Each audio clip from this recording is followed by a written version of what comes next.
Hey, how's it going, guys? Welcome to Tuesday night. Wow, you guys, a few of you already in the room tonight. That's awesome. 6th Street Garage, hello. Uncle Unicaffer, Unicaffer, Dickie Farley, J. Russell Finch. Oh, I'd like to hear you done the speedo. Well, not today, but no, that'll be my New Year's resolution. How about that? Get the speedo and Marge fixed. Granddad's Jack, g'day, mate. All the way coming to us all the way from the South Island of New Zealand. Kiwi is still mixing his drink, Laurel Flynn. Yeah. Well, I've got it now. That's actually pretty right there. That's exactly what I was doing. So, cheers.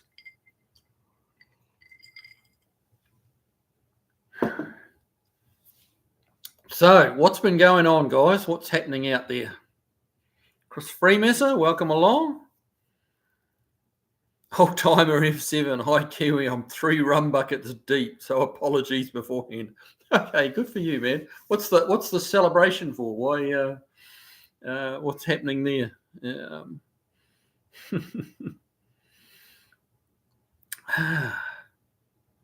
So yeah, it's been a busy week. Trying to get as much as done as I can at the shop. I was even there Saturday and Sunday this past weekend, just trying to get ahead of the game because this time next week, like next Wednesday morning, I fly out to New Zealand. So and I'll be gone for 3 weeks. So try not to have too many cars kind of hanging around.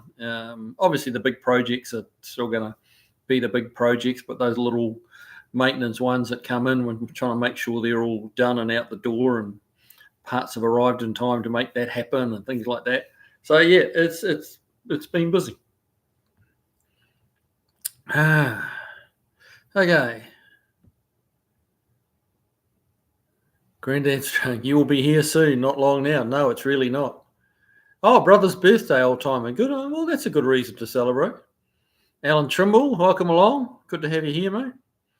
The Holes, Kiwi. What do you think about a content bonanza in the form of a DIY rattle can paint job clear over base for large Marge? Not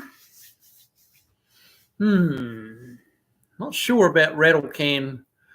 KT, Kevin Tetz, he just did a video recently on, getting a good, doing a good job with rattle cans, but I'm not sure about rattle cans for a complete finished paint job, especially on something as big as Marge. I mean, the roof alone's 10 feet long. There's about 16 cans just sitting there. I think, rattle can paint job clear over base. Yeah, probably I need to do something with the patina that's on it if I'm going to leave patina, but I might use some of that Vice-Grip Garage. Might use some of his patina juice or whatever as he calls it.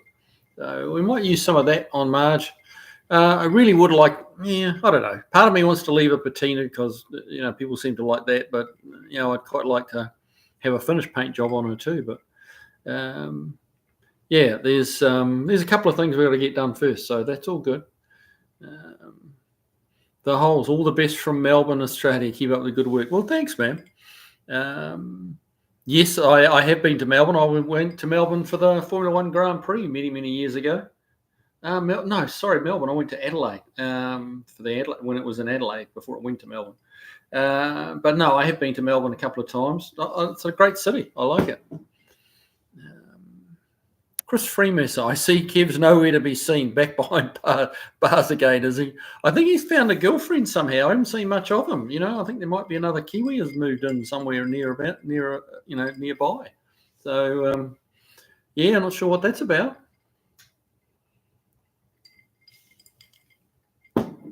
Alan Shildroth, long flight, 24 hours probably. It's about 24 hours by the time from when you leave here, like in Nashville, to land in Auckland, New Zealand. Yeah, it's about 24 hours because you got like a 5-hour flight over to LA, and then I think it's a 13-hour flight, from LA to New Zealand.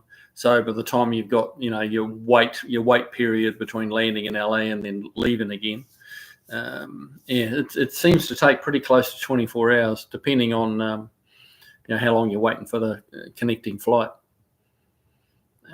Steve Sadusky, hey mate, how you doing?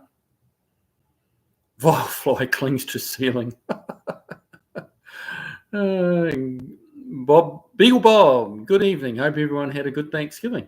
Yes, I did have a very good Thanksgiving. We had some friends come up from South Carolina. And yeah, so it was a good time. Lots of alcohol drunk, lots of food eaten. Even got a new shirt from my friends down there. So I'm not quite sure what they're trying to tell me, but seems like fun. Steve Sadusky, what did I miss last week? Well, maybe you have to go back and watch it. You can still watch it. You just can't comment live, that's all. Dickie Farley, hey mate, how you doing? Vilefly, good evening, sir. Steve Sadusky, hey everyone, give Kiwi a thumbs up. Yeah, likes, lots of likes. That's all good. It helps the algorithm. And I was nice to you guys. I actually clicked on conservative for the ads on this edition. So hopefully you should have a few less interruptions with all the YouTube ads. So as I say, I chose the minimal one. So hopefully that helps. Old timer, I just seen a minty 29 Franklin L. What is that? Franklin. I know Franklin was an automobile. What's the LII? What's that about? Bob Beagle, I think Marge would look great with an original colour match paint job, a true restoration. They're taking it back to red and white. That is. Yeah, so many options. Limousine. Okay, that old timer was a 29 Franklin limousine. What a hot ride it would make. Yeah, that would be kind of cool. Fly 24 hours in a 200-mile-an-hour closet. Yuck, I hate riding in planes. Yeah, it's a means to an end. It's nice. For those few lofty people that can afford first class, it's pretty nice, I imagine. But back there in cattle class, it's just a grind. It's a long time, and sleep is a struggle because it's noisy, and you're sitting upright and there's not much room, and but that's the choice you make. You can't complain too much.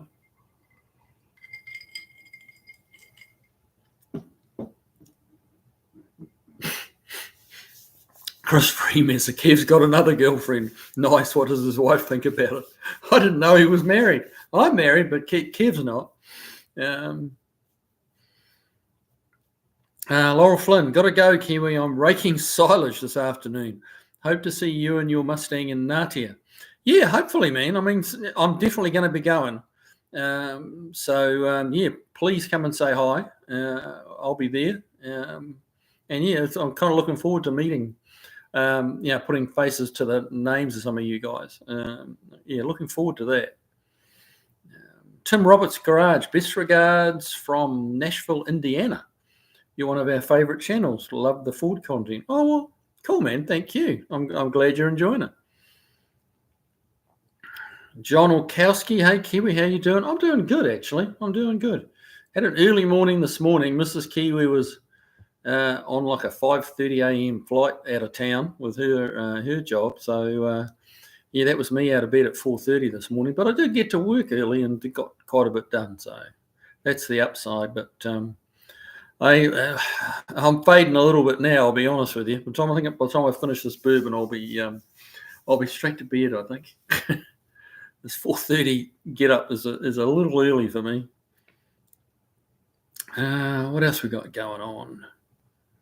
6th Street Garage. Watch out for Pee Wee back there. Yep, he's lurking in the background. We've got a Darryl Waltrip NASCAR there. So the old Mountain Dew. Josh Homan, glad you're here, mate. Glad you're here. John Orkowski, are you planning on attending Mustang Alley in Somerset, Kentucky? I don't know. It's the first I've heard of it, but to be honest with you, when's it on? I really should get, dust off my Mustang and put it back in a couple of shows, but I'm not sure. I'm not sure how far Somerset is from me. So, old timer. Only way to go is first class. Well, absolutely, but yeah, it's about $6,000 per person. To go first class as opposed to like $1,800. So by the time me and the wife go, that's $4,500 that we have, to have a good time with friends and family. So yeah, it won't be first class for us, I'm afraid.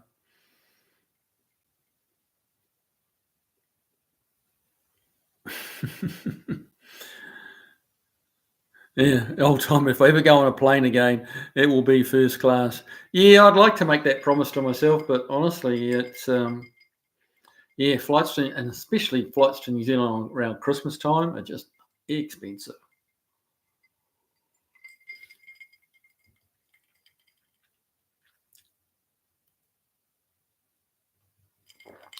John Orkowski, so you're saying you're a bachelor this week? Yes, I am.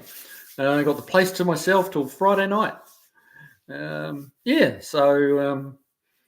should be a right old mess by the time Thursday runs around. Then I'll be panicking to try and clean up, so it looks like no harm, no foul. Yeah.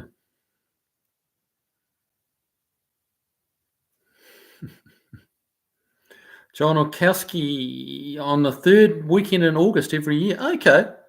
Huh.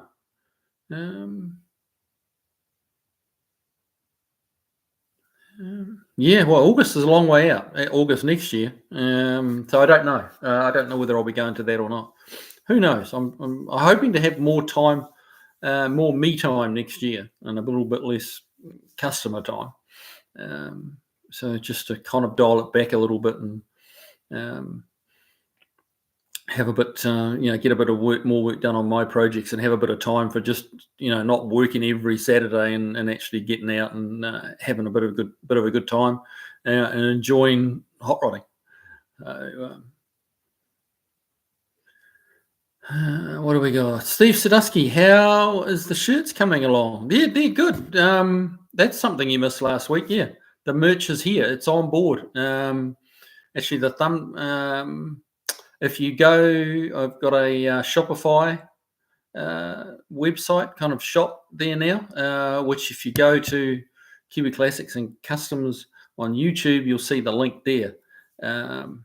So yeah, they're up. They're for sale. Large Marge t-shirts and Super Kev t-shirts. So let me. I'll just grab one. They're right over here. Hang on a minute, guys.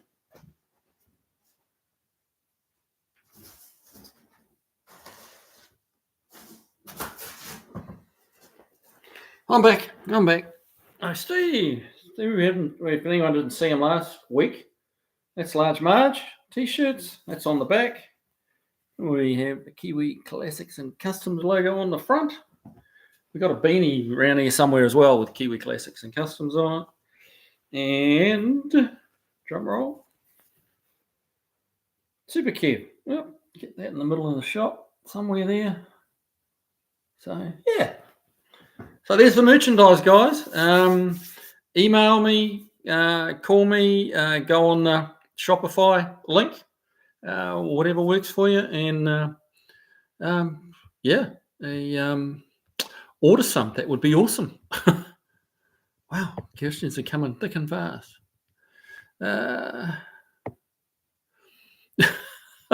Chris Freemasson, the faster you drive, the shorter the distance to Mustang Alley. Well, I guess there's some logic to that. John, about 1,500 total cars. Half of them are Mustangs or all years. Wow, of all years. Garth Harris, morning from Australia, Kiwi. Basic upgrade for a 273 to get a little more oomph. Basic upgrade. That's a good question. Basic upgrade for a 273. Probably is a 4-barrel carb. Find a 4-barrel intake for it. Is gonna, assuming it's not already a 4-barrel. But yeah, 4-barrel intake and some headers. Even just short tube headers are going to be better than the original manifolds. Yeah, so that would be my advice. Or find a 318 or 360. That will definitely give you a little more oomph. But yeah, if you want to stick with a 273, get a little bit of more air going down it. Roy Miller, hey man, welcome along. Eric Wilson, thank you, sir. I like the shirts. I think they're cool. Chris Freemasson, will you be shipping merch before you leave for New Zealand? Yes, I will. Obviously, don't order it like next Tuesday because it won't be getting shipped if you do that. But yeah, any orders we get in this week, I will, we'll get them out early next week. And for the Kiwis that are watching, I'm going to take a bunch with me to New Zealand, which will just save a bunch of US to New Zealand shipping, and we'll just ship them within New Zealand. So yeah, any of the Kiwi viewers, just hit me up with an email and address and quantities and stuff like that, and we'll figure out the rest. Volfly, my wife wants to escape to Australia since the elections didn't go her way. Told her to play the wait and see game. Yeah, it's not that easy to just go to Australia. Yeah, it's just not that easy. But yeah, I mean, that's good advice. Play the wait and see game. Yeah, it's a very hot topic at the moment and very sore point for a lot of people. And a lot of people are very happy, so it's like, yeah. Yeah, I mean, last time Trump was in office, the country seemed to do okay. So let's just see how it goes, Chris Free, Canada is closer, especially for us New York as well. Yes, it is.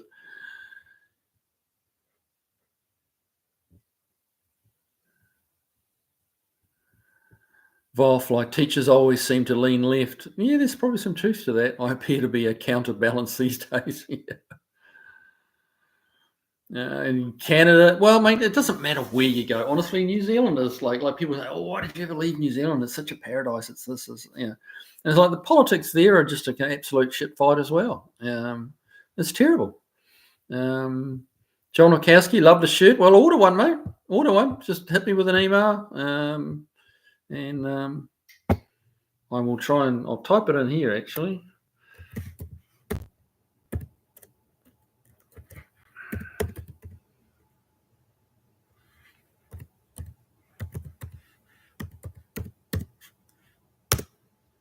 There you go. That's my email. Shoot me an email and tell me what you want, and we can use like Venmo or Zelle or PayPal, that kind of stuff. We'll figure out payment and we'll get some coming to you. Barry Cooter, South Australian government requires owners of Lambos, etc., also powerful modified cars, to have a special license. But all you have to do is an online test and pay $61. $2,500 fine if caught without it. Wow, that's tough. So how is an online test going to help you control a Lamborghini? That's bizarre. Yeah, that's bizarre.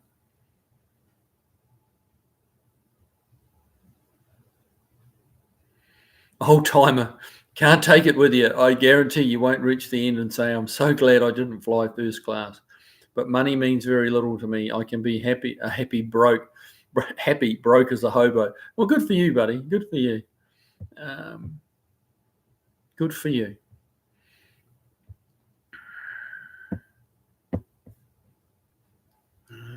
Volfly, nice shirt. Thank you, sir. Granddad's junk. My wife and I flew to Bolivia a few years back. Hell of a long flight. The funny part was arriving on the same day we left Auckland. Yeah, it is. But yeah, it is a funny thing. Like we lose a day coming back from the States into New Zealand. We fly out on the 11th and land on the 13th. you would lose a complete day. That happened to my daughter once. She was quite young. She was, I don't know, 10 or something like that. And we flew back to New Zealand, and she actually missed her birthday. She did not have her birthday, didn't happen. When we celebrated it once we got to New Zealand, but she was not impressed that that date just disappeared.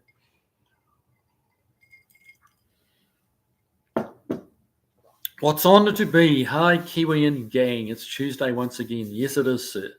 Yes, it is.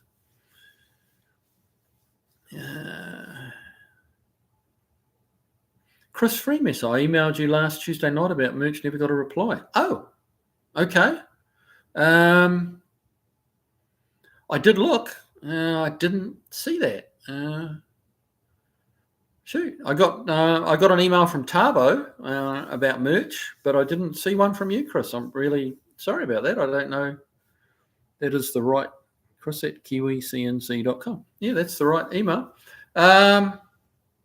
Mate, can you send it again? I will absolutely respond. I was even checking all the spams and stuff like that, but I did not see one from you. Volfly, if I moved to Australia, I'd want to bring my station wagon with me. Shipping container would have to be employed. Yes, it would. Yeah. And yeah, they'll put you through hoops getting it on the road there too. It's tough. Barracuda, hi, Mr. Freemes. It's chilly there. Oh, yes, it's chilly here. Mate, I was driving home at just after 5, and it was dark at like 5:30, and it was freezing. It was 32 degrees, which is like 0 Celsius. So yeah, it's cold. Don's Manufactory. Good evening, Kiwi and everyone. Good evening, Don. Glad to have you along.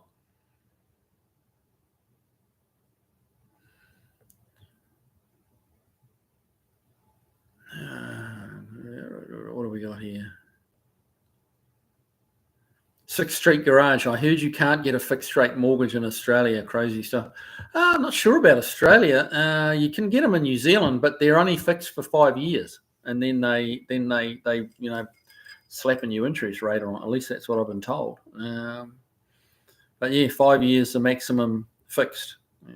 They do a lot of floating rate in New Zealand, and I think Australia too.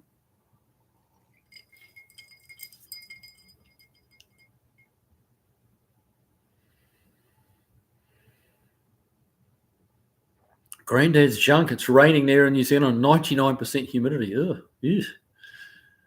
Chris Freemes just resent the email. Okay, bud. I will try and have a quick look for that before we finish tonight. Steve Sadusky, I didn't see the Super Kev shirt. Well, just ask and you shall receive. There you go. I can get it. Oh, for God's sake. This screen really screws me up. Left is right and right is left. So yeah, there you go. Super Kev. Ta-da. Granddad's junk. Chris, if it was any more cruisy, I'd be sleepwalking. Things are good. How about you? Yeah, no, things are good. Things are good. Things are very busy, but they're good. Making $1, which is good, putting the hours in, but making $1. So, that's the name of the game, isn't it? Long Island Mopars. Is that a Darrell Waltrip Mountain Dew stock car model on your table? Believe he was from Franklin, Tennessee. He still is in Franklin, Tennessee. Yes, it is a Darrell Waltrip car. Let's try and get that somewhere in the screen. Yeah, that's actually that's a kit set one that I put together. It's one of the little AMT jobbies. Yeah. Oh, yeah. Quite a cool paint, cool livery, as they call it, paint job livery. So, yeah, that's kind of cool.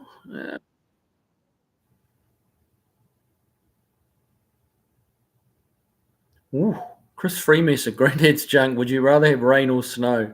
Areas just to the west of us got about 80 centimetres of snow this past weekend. Wow, 80 centimetres. For you people that don't know what metric means, that's close to 3 foot. Yeah, fairly close to 3 foot of snow. So that's quite a lot of snow. Josh Homan reminds me of the Roadrunner. Okay. Jay Rose, can't find your merch link. It should be, go to, it is on the YouTube, like my YouTube homepage. If you click on Kiwi Classics and Customs and go there, you should see the link there in the description. I put it up last night, so it's definitely there.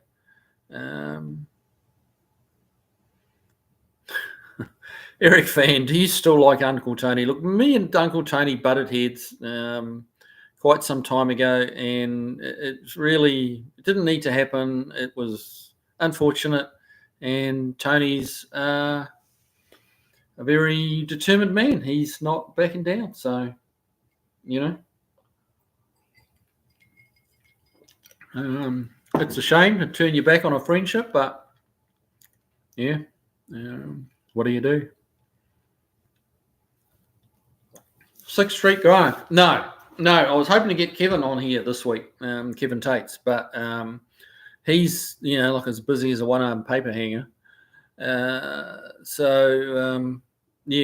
that didn't come about, and next Tuesday night was, we'll do a live next Tuesday, but I think it'll just be an hour because it's the night before we fly out, so I'll be packing and I'll have Mrs. Kiwi kind of she gets a bit stressed prior to a trip like this, trying to make sure everything's, all the I's are dotted and the T's are crossed. So we'll probably just do an hour live next week. And and then the one after that will be like from New Zealand. I'm not quite sure what the timing is going to be like. I'll try and give you guys as much warning as I can, but it may not be the traditional Tuesday night slot. We're just going to have to wing it because, as you can imagine, I'm going to be pulled in multiple directions and have lots of things to do and family and friends to see. So, but I will definitely do a live from New Zealand or two, and we'll see how it goes, And I want to make a bunch of videos while I'm there. We've got a couple of car shows to go to. Got some hot rod shops to go and see, fly the Kiwi flag, which will be cool. Granddad's junk, rain, brother. I hate the snow. Way too cold where I live on the west coast, South Island. No snow, but about 2 meters of rainfall. Yeah, that's a lot of rain. Steve Sadusky, I'll be emailing you, Kiwi. Okay, man. Look forward to it.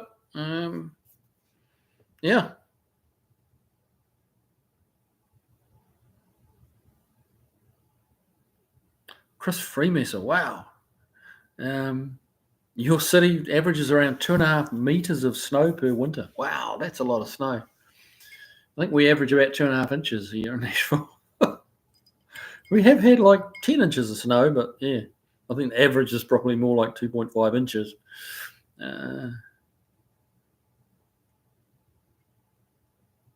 6th Street Garage, Kevin Tates, he goes way back to the DIY channel. Yep, you're absolutely right. He's been on TV for decades. Good friend of mine, hell of a nice guy. And I'll get him on here one of the. It's going to be the new year now, so that's okay. Lots to do in the new year. Lots to do. So, yeah.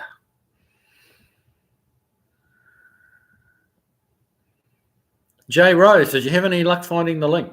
I'm just going to, while there's not questions rolling around, I'll just check my email very quickly and see if Mr. Freemesser's email came through. Vilefly. Okay. Got an email from Vilefly. Cool. Very good.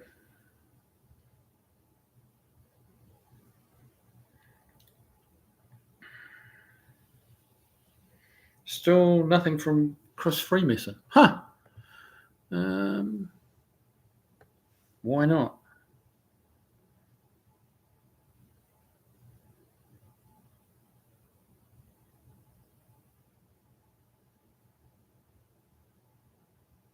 Nope, not seeing anything from you, Mr. Freemezzer.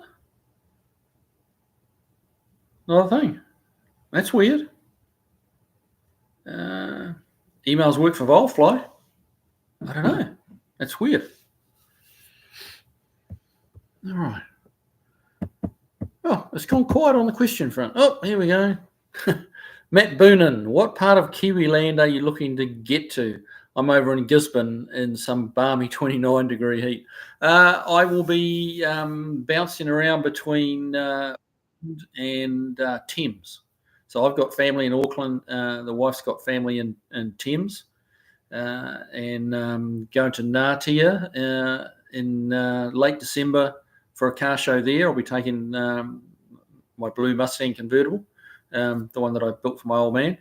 I'll be taking that to that, and I'm going to, I think it's the first Saturday I'm back. So what date is that? Let me check here. The 14th of December, I'm going to a car show up in Auckland, in Albany in Auckland. So I want to go to that one. It's like a cars and coffee on a Saturday morning. But yeah, I won't be getting over to Gisborne, I'm afraid. But yeah, if you feel like driving over to Thames, be cool to see you. Come to this show in Ngatea.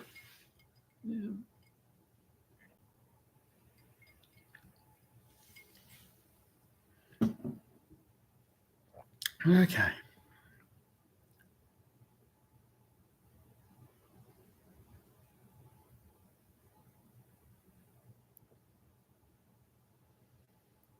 J Rose. Oh, you still haven't found it yet. Okay. You can always email me. I put the email a little bit further up in the comments. Just give me an email if you can't find it, and we'll figure out what you need.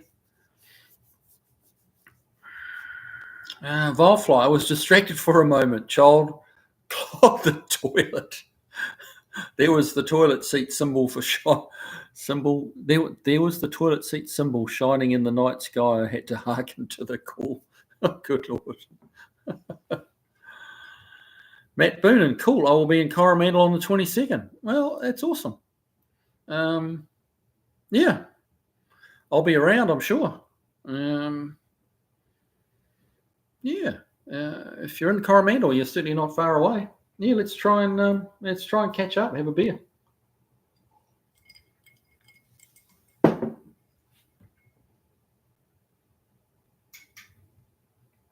Firefly Batman for toilets tonight. Okay, not sure what that means.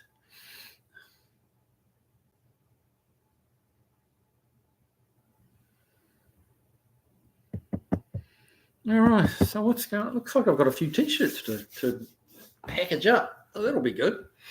That'll be good. So,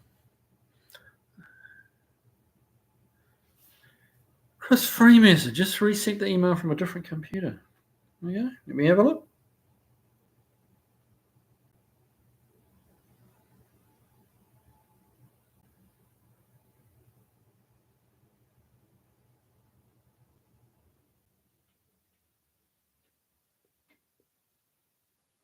Okay, I've got one from Keith Koski. That's not you. No.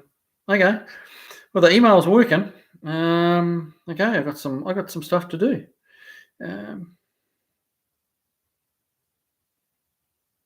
No, I don't know what's going on, Chris. I can't explain that one.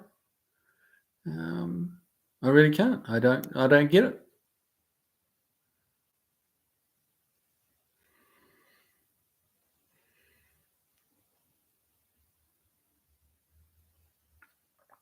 Yeah. Keith, yeah. Okay. I mean, I just got that Shopify thing up last night. So, and I probably, I struggled trying to work that out.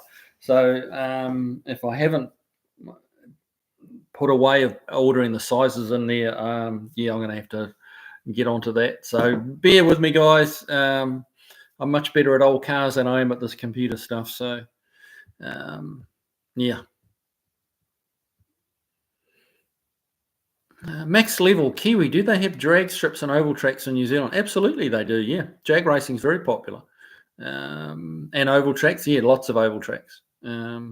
Not so much. They're all the oval tracks are dirt tracks. There could be now, but I don't recall any tar sealed blacktop ovals in New Zealand. It was all dirt track stuff, speedway type stuff. But yeah, lots of drag strips. Well, lots. There's there's probably a dozen around the country, different locations.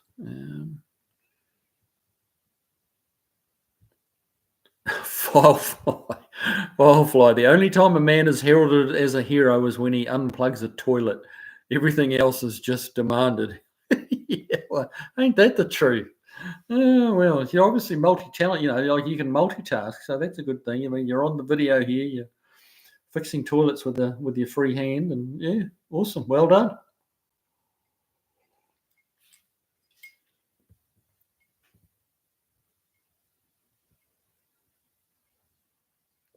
What's honour to be, Kiwi? I know you've seen the dry ice machines for cleaning car parts, etc.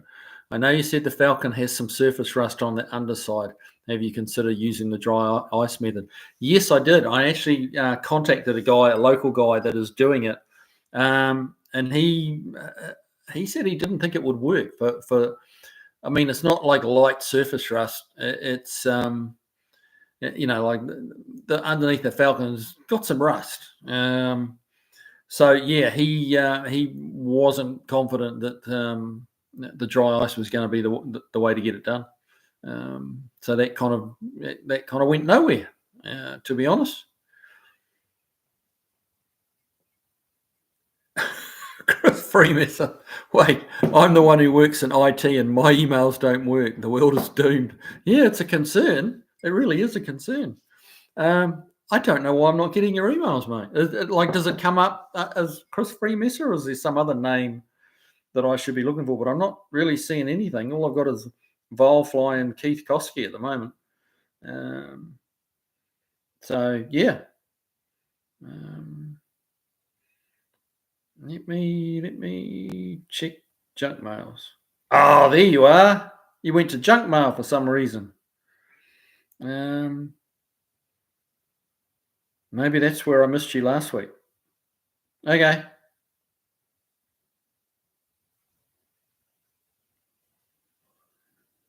Okay.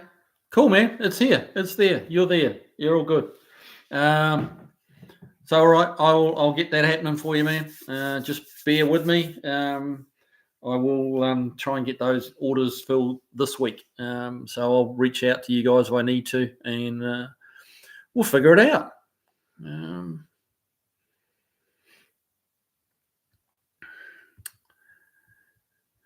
Vilefly dry ice method. Yeah, that's a blasting system that's. It seems to be relatively new. I'm not sure whether it's an old idea, rehashed, but they're blasting stuff with dry ice because it's quite hard. But I've seen them doing it like in engine bays.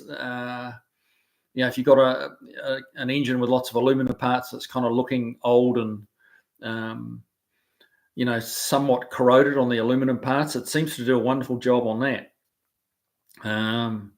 And yeah, it's quite good for getting, really cleaning up an engine bay that's just dirty, but not so much all out rusty.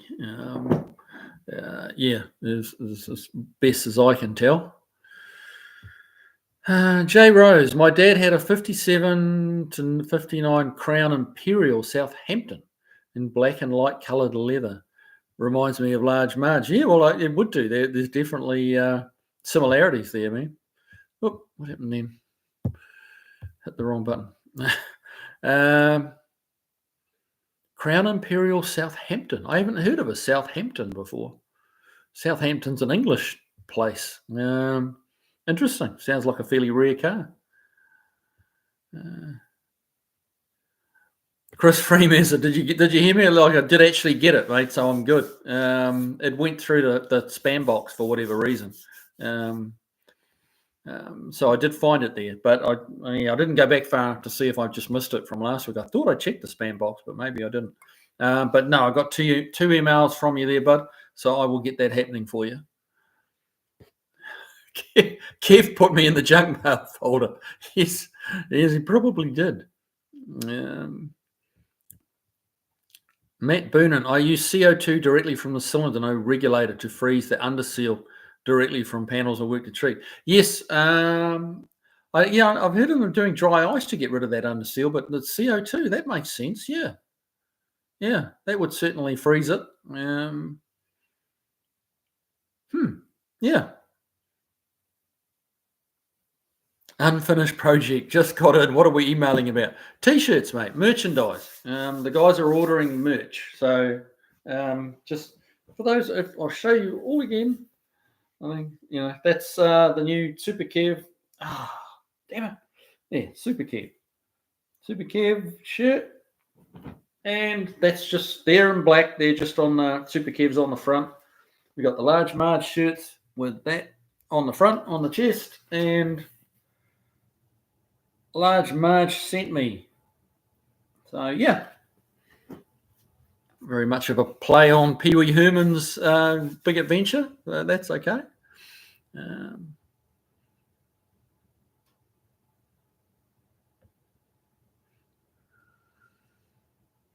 John Orkowski, take care, Kiwi. Always great getting a chance to hang with you a bit. Well, yeah, thanks for joining us.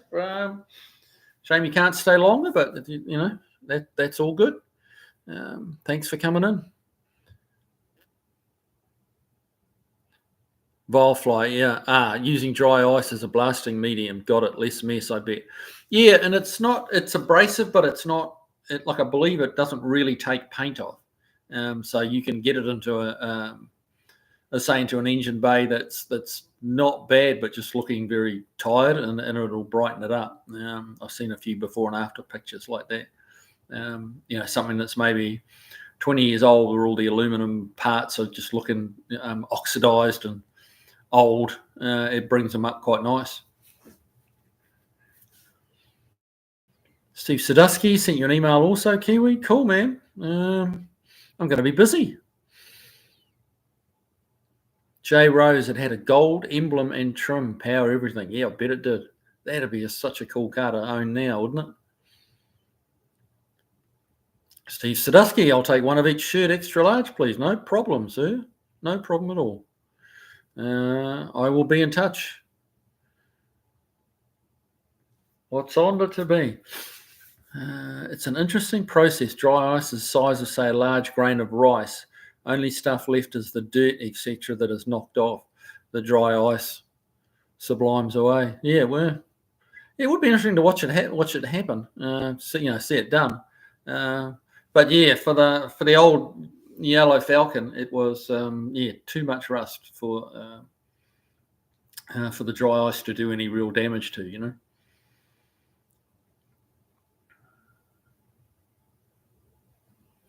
Yeah. Chris Freemasser, yeah. Plus, there's no debris left on the surface like sandblasting. No, I think it's got potential. It seems like it works really well, but it's just certain applications, yeah.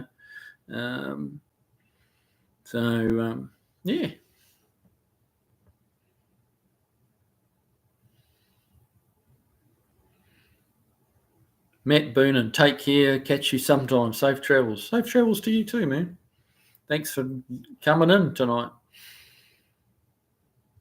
Chris Freemasser, there was a bit on Haggerty's channel maybe 6 weeks ago where they dry ice blasted a Pantera. It was pretty cool to watch. Okay. So am I right in thinking that it doesn't damage the paint? Yeah, I'm not sure whether I've got that right or not, whether I'm making that up, to be honest.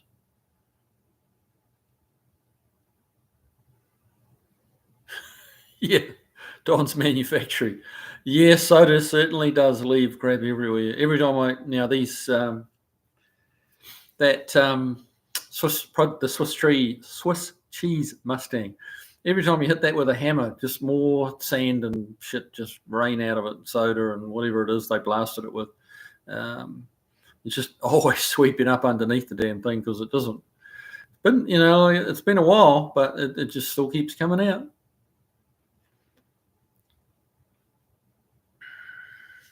Firefly, the laser rust remover looks neat, but look limited in penetration as well. Well, there's that, and they're very expensive. I think they work a treat. Yeah, probably not so good on heavy scale, but for surface rust, that kind of thing, it appears to work extremely well. But yeah, expensive machines. You see the odd one kind of on some unknown website, where they're relatively cheap, but I've heard not good things about those ones. Like, to get a one that works well, it's many thousands of dollars for a decent one. That will actually kind of do what the little video clips they all show. To do it like that, it's not your it's not your $800 laser machine. Try $4,000, $5,000, $6,000 laser machine. At least that's my understanding.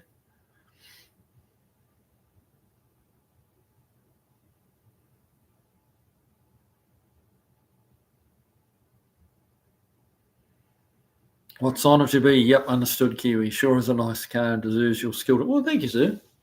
Thank you. We're working away at it. So what's everyone got planned for next year? What's happening in 2025, guys? Who's got big new projects coming or finishing projects in 2025? Like, what's the news? Like, tell me some interesting stories about what's happening in your garages.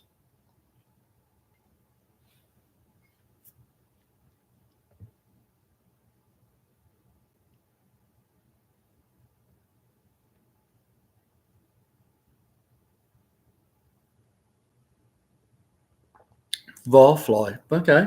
Not to mention the optics in the laser unit is a consumable in a way. Pockmarks from flying debris damage it over time. Okay. Well, there's always some consumable, isn't there? Almost like plasma cutters. Like, yeah, they, you've got to keep replacing the tips and stuff on those pretty regularly.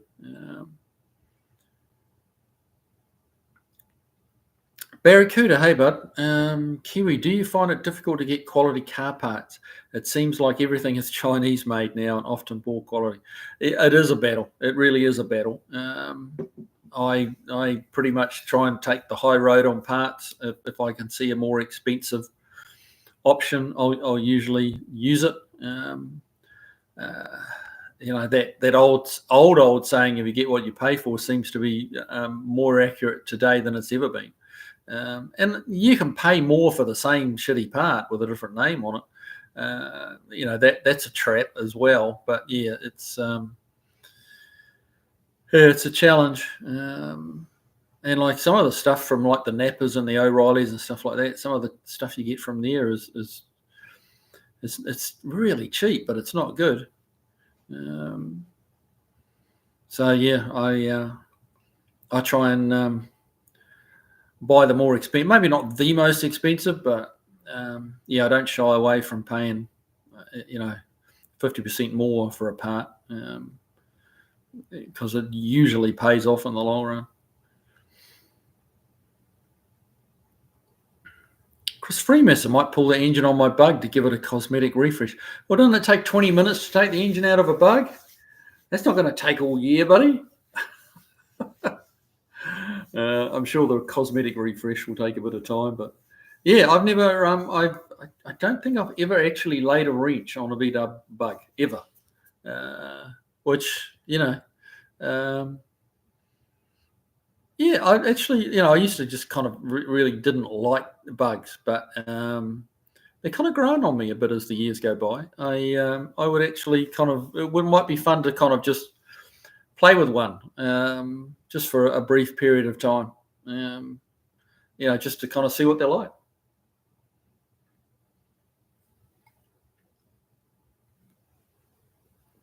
Don's Manufacturing. Do you know of any headers that will fit my 66 Mustang 302 iron head Z-bar clutch? Yeah, the Z-bar clutch makes it a bit more difficult. A lot of the Mustangs that I do will put like three, like not shorty headers, but like 3/4 headers. And the best ones that I've come across are the JBA headers on the Mustangs. They're not cheap, but they fit well. They clear the shock towers, which a lot of them don't. You've got to kind of start like hammering in the primary pipes to make them clear the shock towers, which I mean just beats like why would you make a set of headers knowing that it hits the shock towers? I really don't get that. But yeah, I've had to dent in the primaries on a lot of sets of headers, but the JBAs always fit. And yeah, and depends too. There's the Z-bar, and if you've got a Borgeson steering box, that's going to run you into some issues as well with header clearances.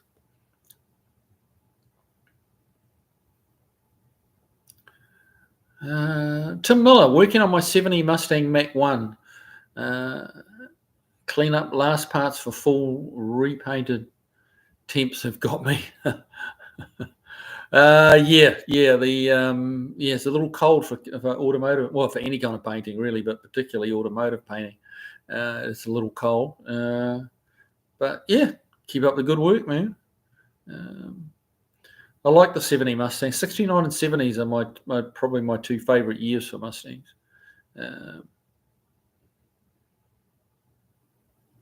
What's on to be working on an 85 Dodge Omni GLH turbo, replacing head gasket on the 2.2 litre turbo engine. I will do some upgrades also while it's apart. Ported exhaust manifold, new injectors, refresh head. Yeah, they were quite a little rocket ship, I believe. Don't know much about them. It was kind of, 85 was, that was well long before I came to the States, and you just didn't see those at all over in New Zealand. But, I've heard good stories about them. They're pretty fast from all accounts.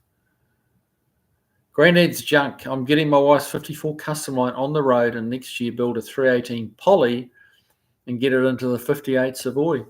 Oh, there you go. I might be rebuilding a 318 Poly myself next year. So yeah, we can exchange notes. Are you going to be like a stock 318, or are you going to modify it some? Because if I do the 318 in March, I'm going to do the stroke a crank in it and get it out to like 390 or 400, depending on the bore size. Is probably what I'll do. Vilefly still remembers all his OBD1 techniques. Man, I don't have any OBD1 techniques, I'll tell you that much. Don's Manufacturing. Plans for 25. Road trip with Betsy, south to LA, then Route 66 to Chicago. Cool trip. Awesome. It's awesome. Yeah, that's something to look forward to, isn't it? You're going to wait till the weather improves a little bit before you do that?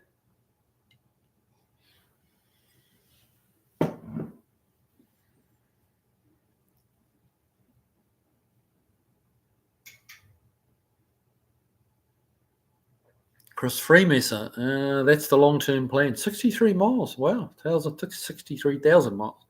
Zero rust, just needs some TLC. That makes for a good car, man.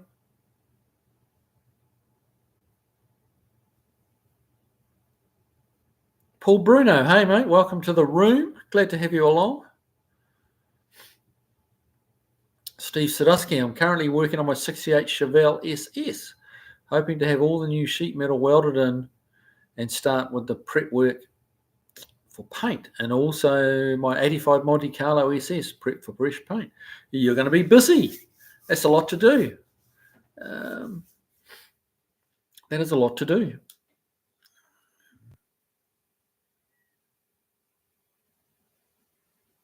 Tim Miller, just beating steel and primer and fixing dents. Yep, that's my world a little bit. Beagle Bob, Kiwi, and everyone else, what decade do you think has the best looking cars overall? I'm partial to the 50s. I think maybe the 60s. Yeah,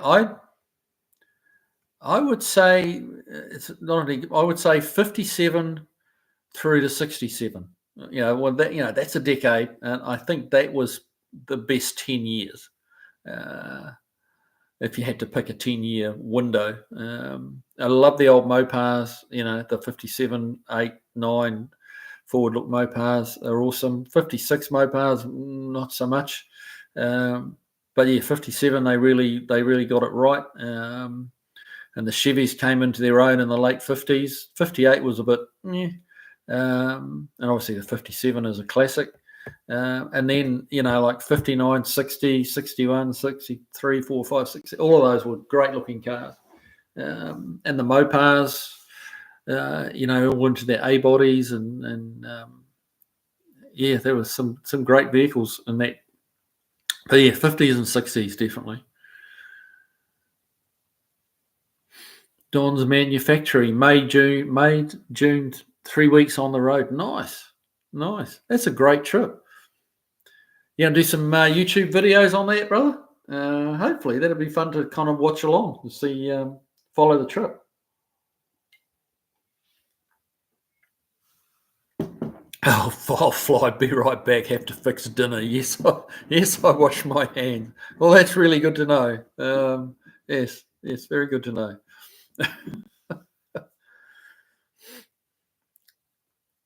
Granddad's junk sounds great. Stock recon it's fast enough with a manual gearbox and leave the column gear change. There you go. Stock recon. Yep. Fair enough. Yeah, I just want a little bit more oomph in Marge. Although it's hard to know what she would go like with a healthy 318. I mean, she goes okay with a very tired 318. So yeah, it would be fun. It would be interesting to know what it went like with an on. I think they made 230 horse stock.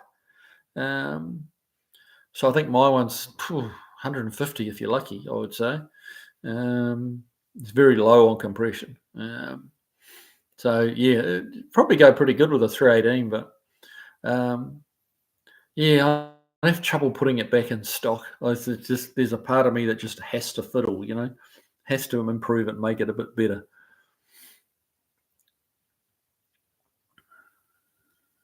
Chris Freeman, yeah, 68 to 71. Yeah, it's hard. I get asked that. I get asked all the time, like, what's your favorite car out of all cars? And it's like, I really don't have one. There's just too many. There's too many awesome cars to just pick one out of it. Yeah, I can't do it. And it changed, from year to year or even month to month. What catches my eye. So yeah, I can't say the 57 Chevy is the best looking car ever made. It's like no, there were so many others as well. So.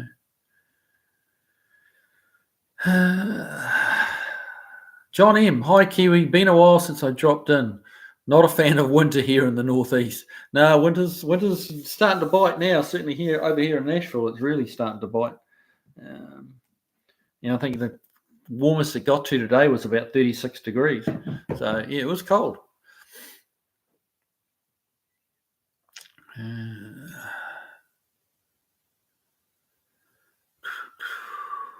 Barracuda, what brand will your stroker kit be and other engine parts? Will they be made in the USA? Mate, that's a good question. I don't have an answer for that. I know there's a stroker kit available for the the LA series. So which apparently goes straight into the poly because it's essentially the same short block. You've got there's an adapter for the back of the crank to make it work with the transmission, and that's I think about the only change that's needed. But I haven't even got as far as who makes them or where they're made, so I don't have an answer for you. Sorry, bud.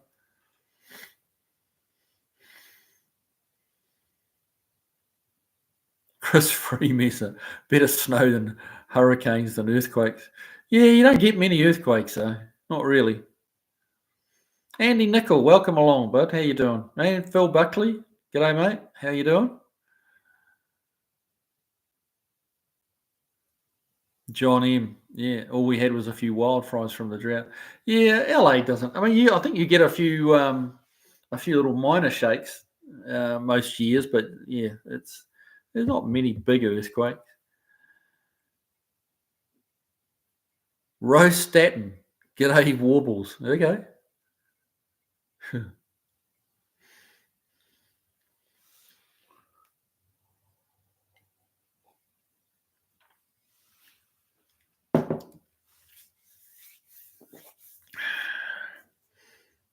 Yeah, when I get a bit further down the road with Marge, I'll start investigating a bit more uh, into these stroker kits and stuff like that. So all will be revealed. That's if I don't completely jump ship and go with the 392 Hemi. Um, and that just depends what day of the week it is, how I feel on that one. I flip and flop all the time.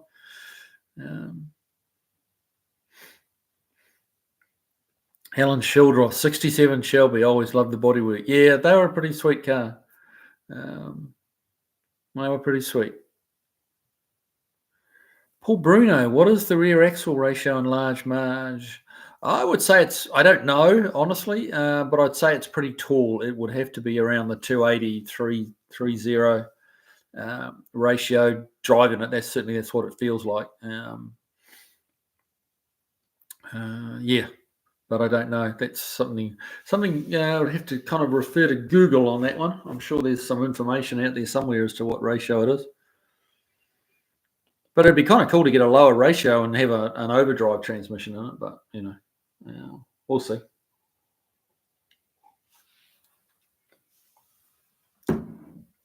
I don't want to lose the push button auto, so that does make it a little more difficult.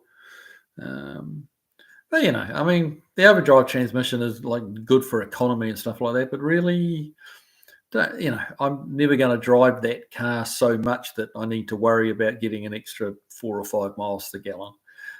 It really, it's insignificant. Really, it's not like I'll be doing 20,000 miles a year. So yeah, I'll probably just stay with the 3-speed and the whatever's in the back of her. I'm not even going to bother with the limited slip in it, really. No, I mean, if we do the 390, the stroker kit, and it's just one tyre firing all over the place, then maybe. But yeah, it would be kind of nice to get away from that taper Kiwi drum setup they've got on the back of those early Mopars. Like getting the rear drums off is just, you need a special heavy-duty puller to get those drums off. So that's a little bit of a bear. Yeah, it wasn't the greatest idea, but it was a pretty old technology, really. Right, Bill Bob, I've got to sign off early tonight. Hope everyone has a good few weeks until the next live. Yeah, well, I'll be back next Tuesday, but I'll say it'll probably just be an hour, just a quick hi, and yeah, and that'll be kind of it. But yeah, and then a couple of lives from New Zealand, all being well. Barracuda, I hear the California government would like to ban classic cars on the roads. That would be a lot of cars. Yeah, I've heard something about that. I really don't see that getting much traction. And that's mainly because there's a lot of very wealthy people in California with big classic car collections. And, like there will be, it's not like, like you or I, you or me, or me protesting, but when you get like the Jay Lenos and honestly, people with more money and bigger collections than him, when they start pushing back against that stuff, then I really don't see it happening. Sixth Street Garage, Scat and Eagle are probably the most popular stroker kits. I think they are both American companies. I believe so. That's not to say that they don't make have the crankshafts made in China. But yeah, I believe both of them are American companies. But China, I believe, gets a bit of a raw deal. Like they will make you as good or as bad a parts as you want, and that's be it car parts, be it televisions, be it cars. they have the technology and the ability to make some really good stuff if you want to pay for it. But the majority of people are ordering parts from China. They're trying to get it done as cheaply as possible, and that's what you get is cheap parts. The Chinese are just supplying what their customers are asking for. So some responsibility falls back on the companies that are doing the importing, to the States, to Aussie, to wherever. They need to start saying, well, we need products that are a little bit more, a little bit better, and we're prepared to pay for them. But for the most part, there's a bit of corporate greed going on where they just want to buy them for as cheap as possible and sell them for as much as possible. Yeah. But with the cost of labor these days, better parts paying some more for better parts will save you money over, paying twice for the labor, because the stuff craps out. Labor's high. Parts are cheap. Labor's high.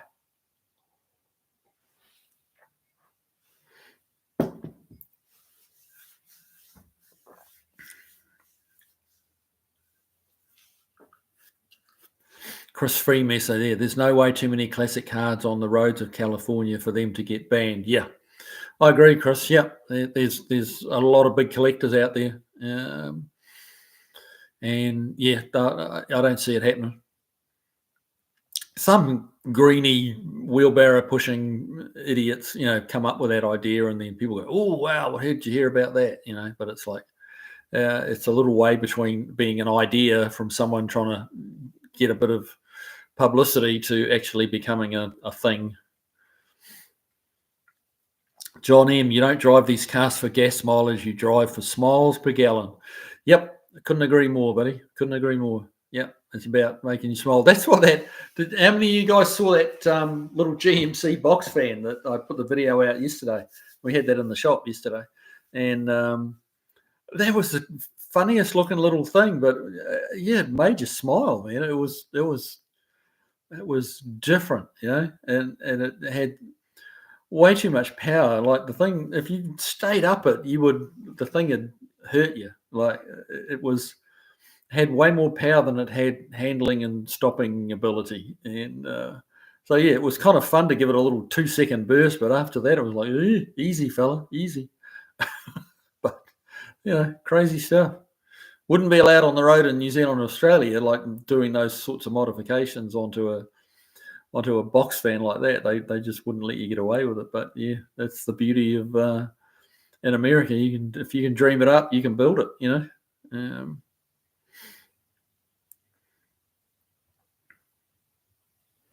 Tim Miller, my olds brother raced in 67 to 2000. He got a restored 68 Dart and got a 340 TA 6-pack motor down off the shelves and is ready for exhaust, and it was out of a crashed TA. Oh, mate, that'll be a cool little Dart. That'll go like hell. Very cool.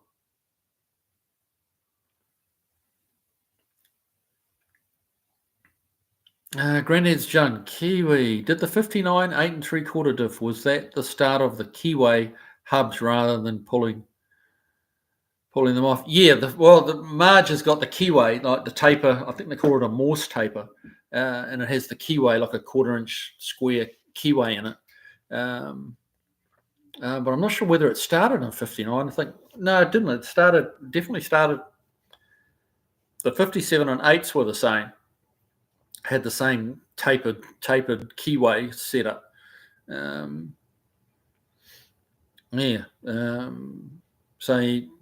yeah. Prior to that, they were probably the same prior to that as well, but I'm not sure when they went away from it. It might have been 60 or 61. They went away from that Keeds taper, which is great. It wasn't the best setup, and it was hell to get the hubs off, the drums off. It's an absolute mission.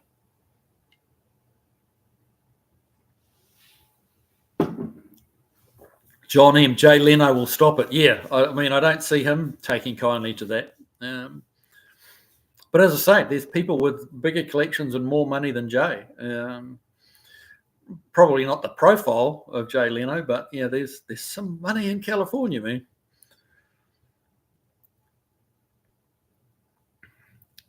Chris Freeman said China has a space station. They can make quality stuff when asked to do so. Exactly, mate. Exactly. Yeah. The problem is we just ask them to make cheap shit. So, and that's what we get,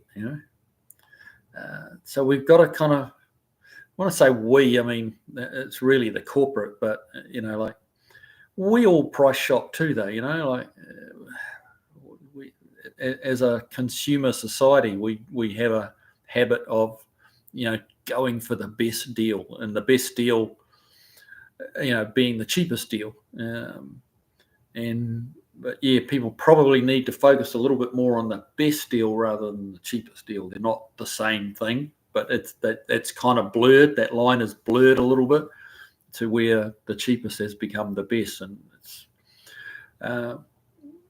we're starting to find out that that's not really the best deal. Tim Miller, latest chance to drive them tree huggers. Maybe getting it done. Gosh, I hope you're wrong, Tim. I hope they don't. The tree huggers don't manage to pull that off. I really don't. Josh Homan, China's space station is news to me. No, I'd heard about it, but I hadn't paid that much attention, to be honest.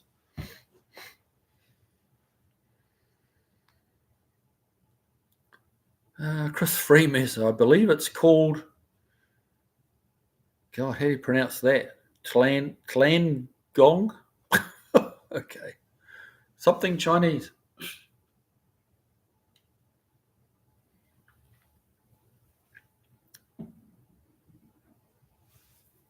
Steve Sadusky, I'd rather have my old classic cars versus a new one because I can work on everything on my classic myself. Not so much with the newer car. No, I agree completely.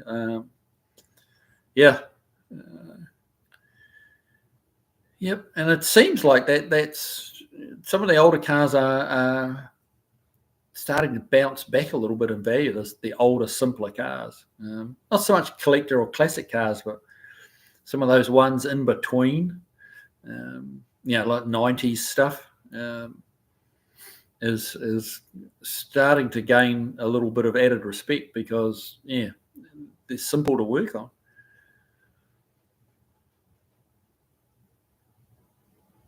D-Rex Duberjack. Too much bourbon. Everyone take one day off from shopping. It's the only way to be heard. There you go. Alan Trimble, price versus value. Yeah. Something that we all need to think about. And I'm using a very broad we. I don't mean we, this little group that's on here tonight, but as a consumer society or as consumers in this society, we need to think a little bit about that. Don's manufacturing, cheap parts just means more labor for me to make it right. Yeah.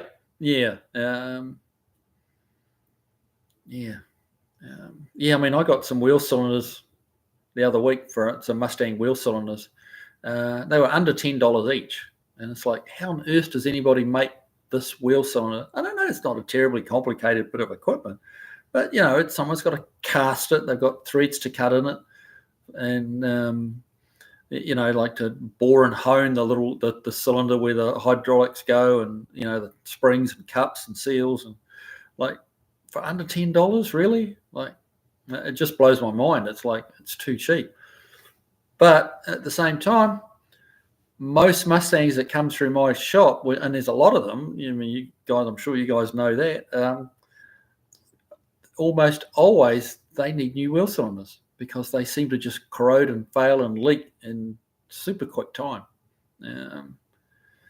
I can remember the days of putting wheel cylinder kits in wheel cylinders. They'd start to leak a little bit and you could give them a little hone. You had little baby wheel cylinder hones and you'd give them a quick little hone out, put a new rubber cup in and away you'd go. Now it's like, it's $10 for a new one. Just put a new one in it. But then the new one lasts 18 months. So, yeah.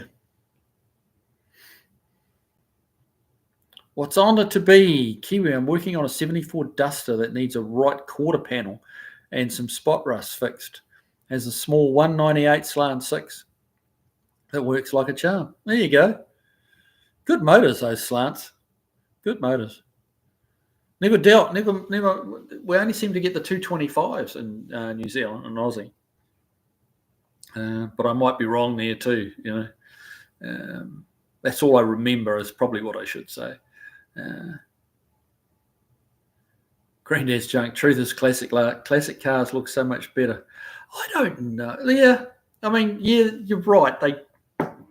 They do, but some of the modern cars are looking pretty slick. There's some nice, aggressive kind of muscular looking new cars out there. Yeah.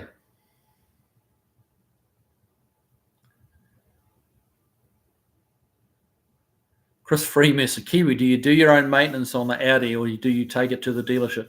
Mate, I think I've opened the hood twice on that car.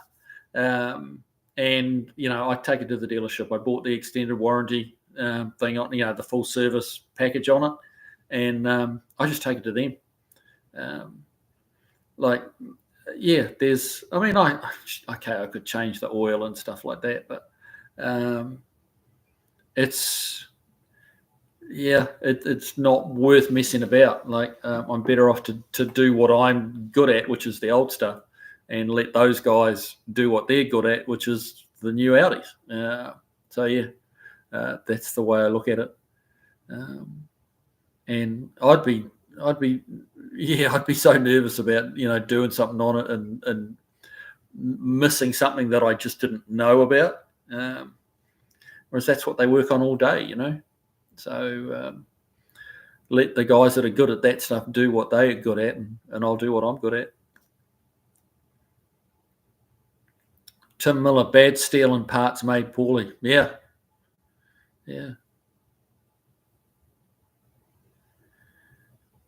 Don's manufacturer. I honed Betsy's wheel cylinders many times over 50 years. New cups and are good to go. Yeah, exactly.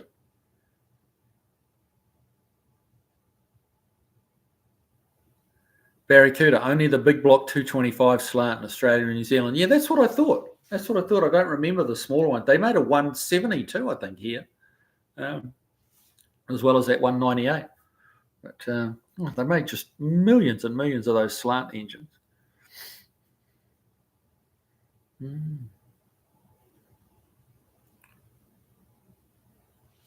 Okay, what's on here in the States? The 170 spans 60 to 69.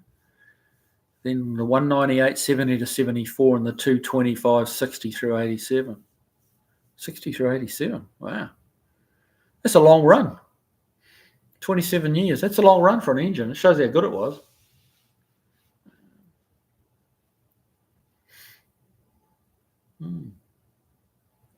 Yeah, I remember I think it was a 64 Valiant, like an AP5, I think that was, we called it.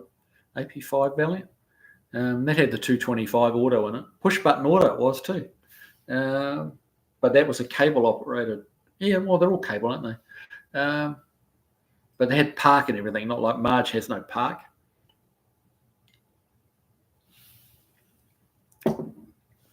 But yeah, that was a cool old car. Wish I had it now.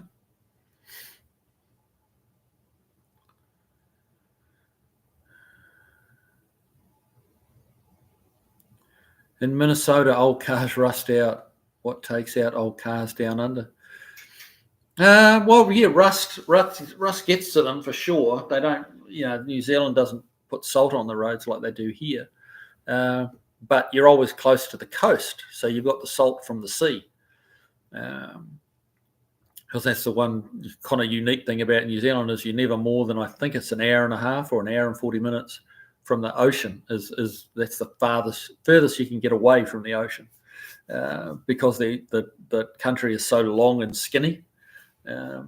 Top to bottom, it's a huge drive, but crossways, it's 3 hours from one side to the other kind of thing.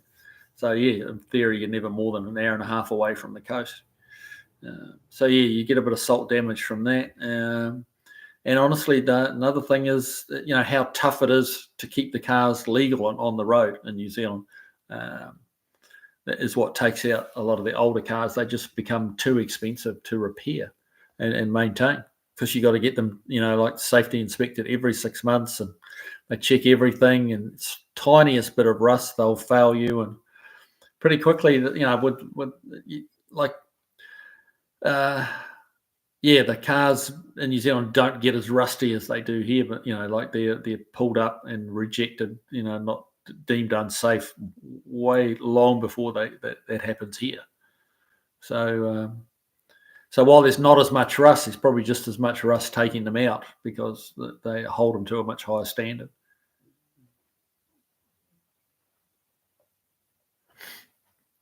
Tim Miller, brake system pull water out of the air and not D.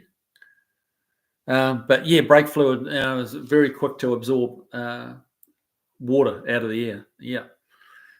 You're not supposed to leave the cap off your master cylinder or your brake bottle or anything like that for more than, I think it's in like 10 to 15 minutes it will start to absorb water, and that water ends up down in the wheel cylinders and creates corrosion, and away you go. Oh, okay. Not bleeding them. Okay, I see the rest of it now. Granddad's junk, was it a Regal AP5? No, it wasn't a Regal. It was just a regular one.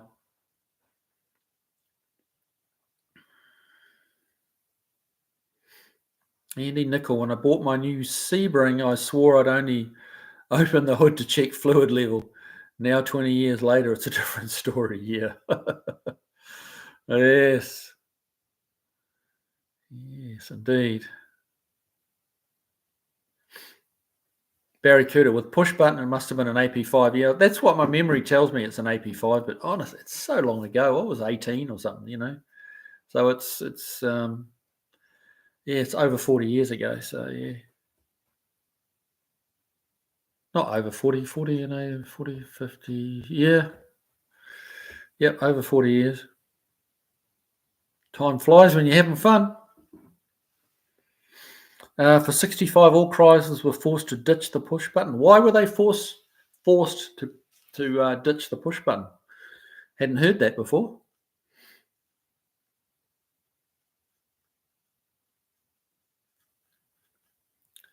Yeah, Tim Miller, bleeding brakes. People don't do that enough. Once a year, you should really, ideally flush your brake system out. And I think the wheel cylinders would last longer if you did. Yeah. I get a lot of leaking wheel cylinders through, and it just seems to be getting worse. Maybe it's the cars that are coming to me. I don't know, but really, if we've ever got the wheels off anything, it doesn't have to be a Mustang or a Chevy or whatever, but whatever we've got the wheels off, we'll pop the drums off and just pull the little rubber boot back, the outer rubber boot on the wheel cylinders, and check them. And honestly, 8-9 times out of 10, there's rust there. There's a little bit of weeping, starting to leak, and put new wheel cylinders on it.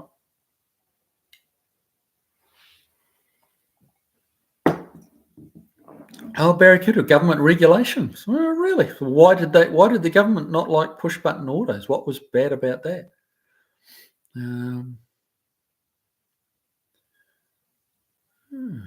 Maybe it was kids playing with the buttons when they were parked or something like that. Maybe, if I remember rightly, park was like a lever that you pushed up and down on that. They had the push buttons for the gears, and then you pull it into park by. It was like a thumb operated lever that you'd push down or pull up, and that put it into park.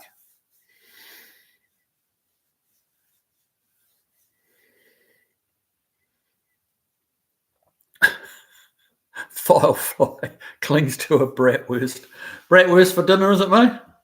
Got to be good for you.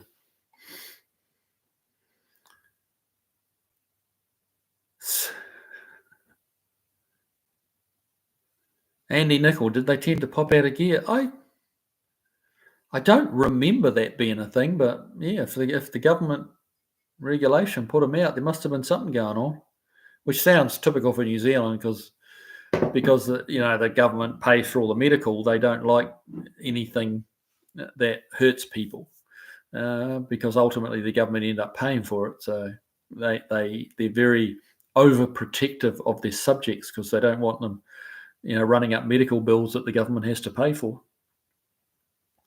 Firefly, yep, tasty. Yep. Oh, very good. Tim Miller, box fans are cool. Now my family farm got one. It was shot up badly.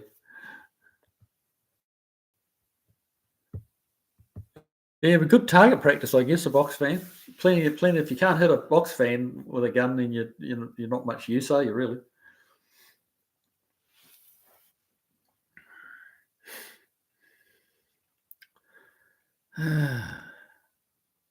Right, well, bratwurst. I was still eating turkey tonight from Thanksgiving, so yeah, I've had about enough turkey for a little while now.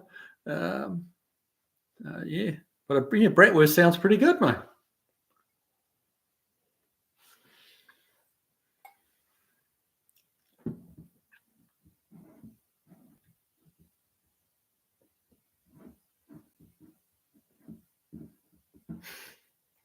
Steve Sadusky, Kev is having a party at Kiwi's garage right now, making prank calls. Probably, yeah.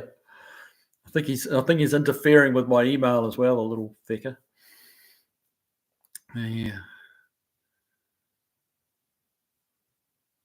Barracuda, it was the US government. Okay, well, there you go. That completely shoots my theory to shit, doesn't it? The US government didn't like him. Well, they're not really big on protecting their people, the US government, typically. They let you drive around in any old piece of shit and they don't care. But they stopped that. That's really weird. Chris, he's out in the KSV. I would have noticed if the KSV 9000 had left, mate. I would have noticed that.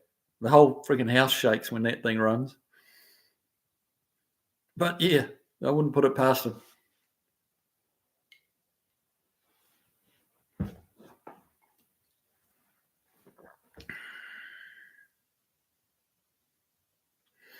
Vilefly. At the shop we are having a hard time getting starters for Ford Transit vans. 2021 van, and you can only get it from Ford. Blasphemy. Yeah.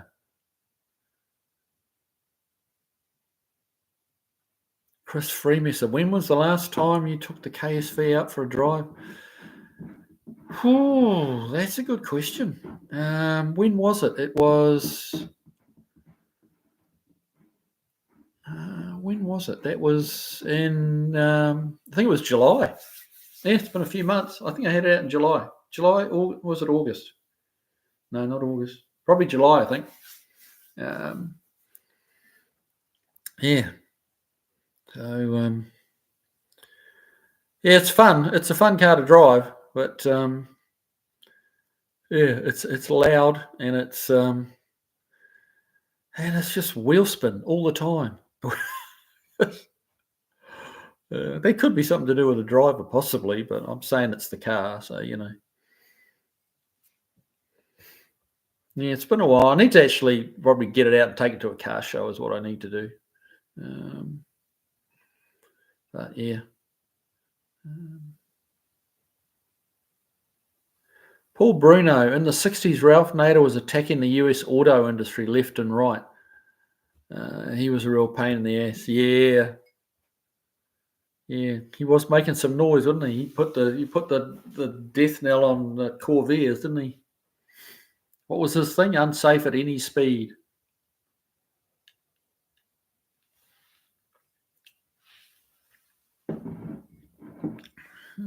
Haven't seen Urquhart. Urquhart is he's a big Corvair guy, and I haven't seen him in one of the lives for a little while now. I have to reach out to him.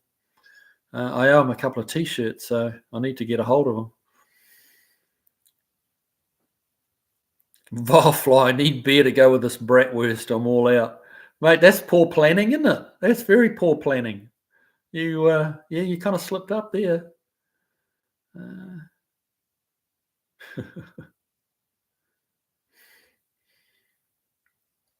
right.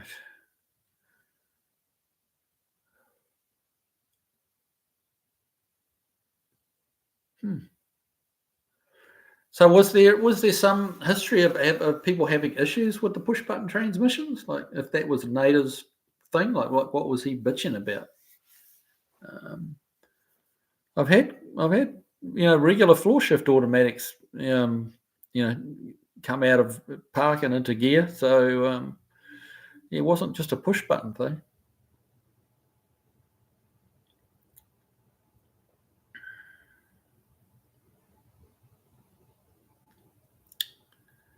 Volfly, didn't the Corvair have a supercharged version? I think they had a turbo, actually. Not sure about the supercharger. I haven't heard that one, but it's. I'm pretty sure they had a turbo one. Steve Sadusky, what's next on the Swiss cheese project? Got to get it on the rack and get the rear suspension installed. That's the next on the list for that one. But we got Casper, who's got to get that car's rear suspension in it first, and then it'll be a Swiss cheese rear suspension. That's a Mustang's Tafia rear suspension.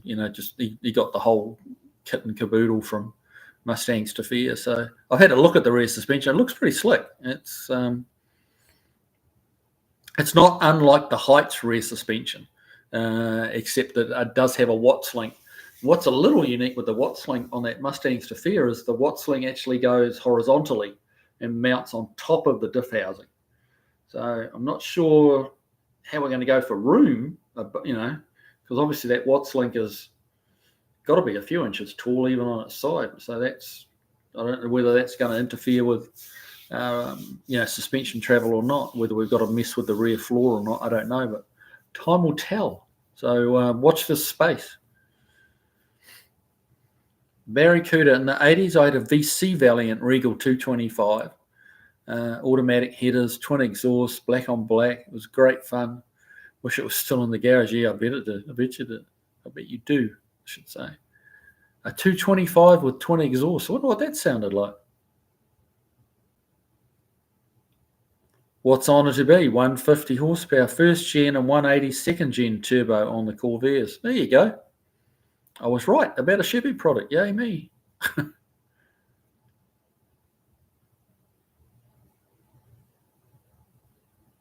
Okay. Firefly. I thought they used a Judson supercharger, that short-lived one. Vane type supercharger. Don't know.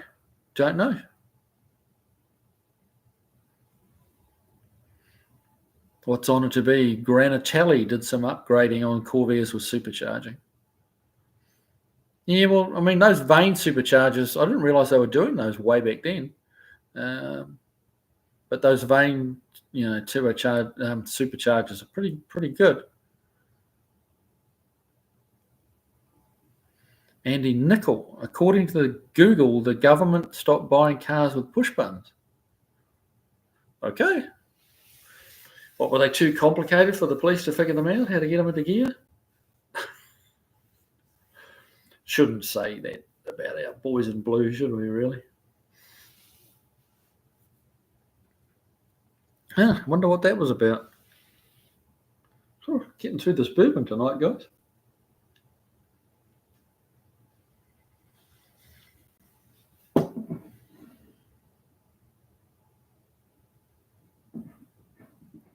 Barracuda. A lot of people asked if I'd put a Ford V6 in it.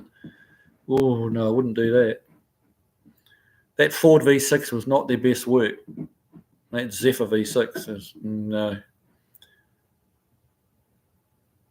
Oh, Andy Nickel, they wanted all the cars to be standardised. Okay. Firefly, now we're back to push button shift cars. Yeah, exactly. Or paddle shifters and all that.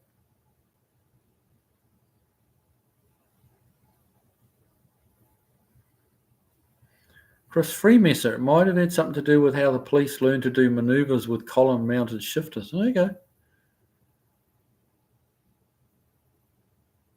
Yeah, interesting. Yeah, I mean, a column shifter is pretty easy to feel where to get. Like when you got a little button to push, so I guess you got to really look at the buttons and make sure you're pushing the right one. Interesting. Could have been.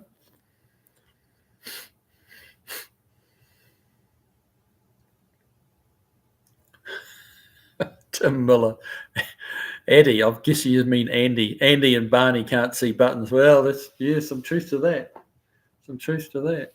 Yeah. Barracuda, the Capri V6 was better, wasn't it? Well, the Capris came out with a couple of different V6s. There was a 3-litre, which was the Ford, and they had a 2.9, I think it was, which was a Cologne V6, which was a German-made engine, German Ford, I believe. And that was a good engine. That was a little screamer, but the English Ford V6, yeah, not so much. And some of the Capris came out with that English Ford V6. They weren't terrible, but they weren't great, you know. Andy Nickel, give me 3 pedals any day. I agree. I like a manual. Well, you're saying that, Marge is definitely not going to get a manual. But, you know.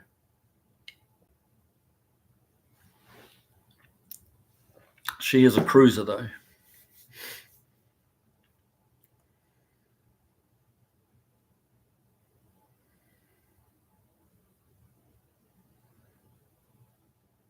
Chris Freemas, I didn't know that. Modern police cars even have column-mounted shifters, even when the civilian model has a knob, buttons, floor shifter. Is that to leave more room for all their computer and equipment that they have in the front there? Is it because the floor shifters would get in the way, or is it they're just simpler to drive? Yeah, I haven't noticed that actually. I've seen some in-car stuff with, when the police are in charges and shit like that, and they've got a column change on a late model Charger. So yeah, it's a good point. I hadn't thought of that, but now that I think about it, it's like I remember seeing that. Chris Mesa, totally agree. All of my cars are manuals. I can't say all of my cars are manuals. What have I got? I've got one car that's a manual, and that's the Mustang. Everything else is auto. Kids' cars are manual. Much to their objections, I've made both of them, me and the wife made our kids, sit their tests, and their first car they were manuals. That's the one thing about driving a manual is once you learn how to drive a manual, you pretty much don't ever forget. So both my kids have both still driving stick shifts actually. Cranhead's junk. The English V6 had heating issues and blew head gaskets. Right. They had a weird thing they had an unusual timing gear set up too, if I remember rightly. I was quite young. I was kind of a kid almost when those English V6s were coming out. They had a fiber type timing gears. They had no chain. It was one little gear and one big gear, and they were a fiber gear to keep the noise down. And they would chew those out, I believe. I mean, that's a memory from decades ago. But Barracuda, friend put a 3-litre Ford V6 into an 80s Nissan 4x4 pickup. That's an interesting conversion.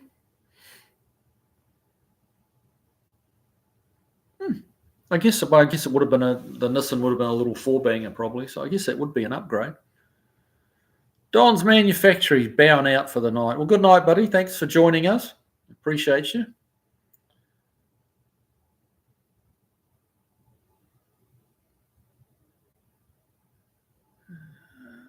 Volfly. Come to think of it, Ford didn't do V6 engines very well. The SHO motor was designed by Yamaha, so Ford can't claim that one. No, that SHO motor is a pretty trick motor, though.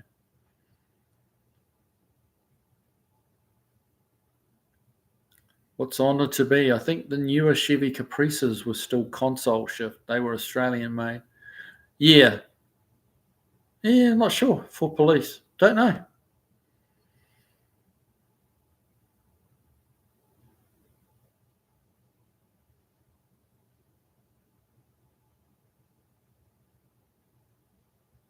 Tim Miller. My mum was her uncle.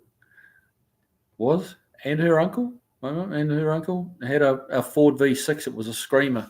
Had side drafts. It was a race motor. Okay.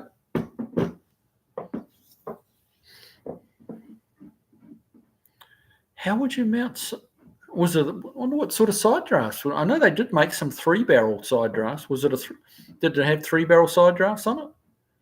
And like a cross ram type setup? Must have been on a V6.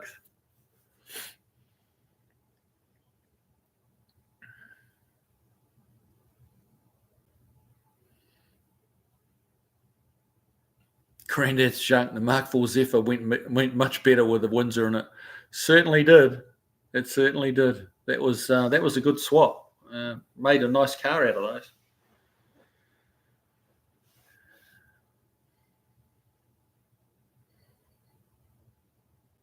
And there was plenty of room in the engine bay of those Mark IV Zephyrs. I remember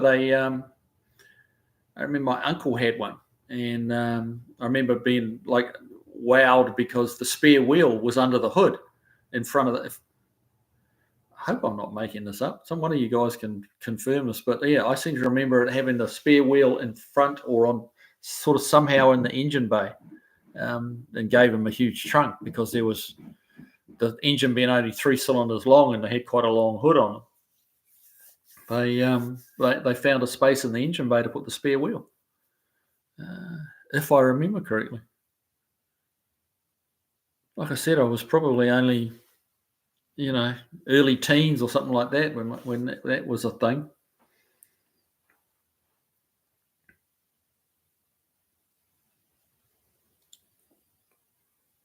Barracuda. Overheating of the Mark IV Zephyr wasn't helped by not having a proper grill. Don't remember that. Why? How did they not have a proper grill?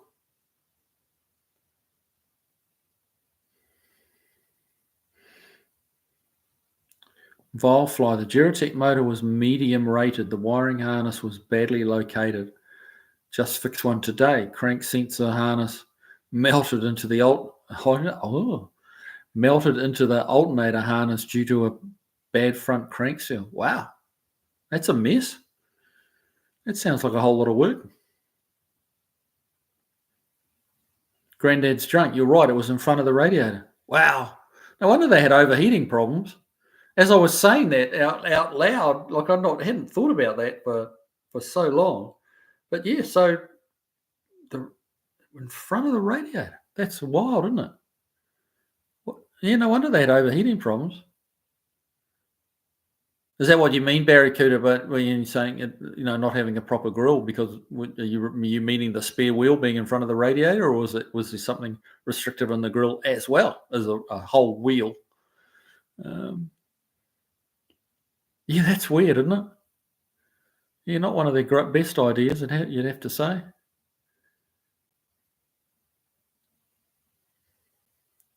Tim Miller, she was Welsh and uncle worked as a machinist. British Playland, lived in Panna.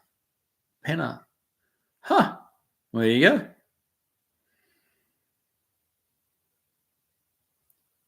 D-Rick Deeberjack, thanks for the great chat. Well, thanks for joining in.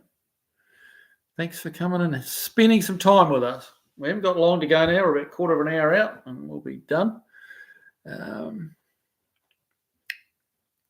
Vilefly, ECM saw the crank signal but did nothing about it because it was pulled up by the 12 volts and never crossed 0 volts and therefore did not trigger.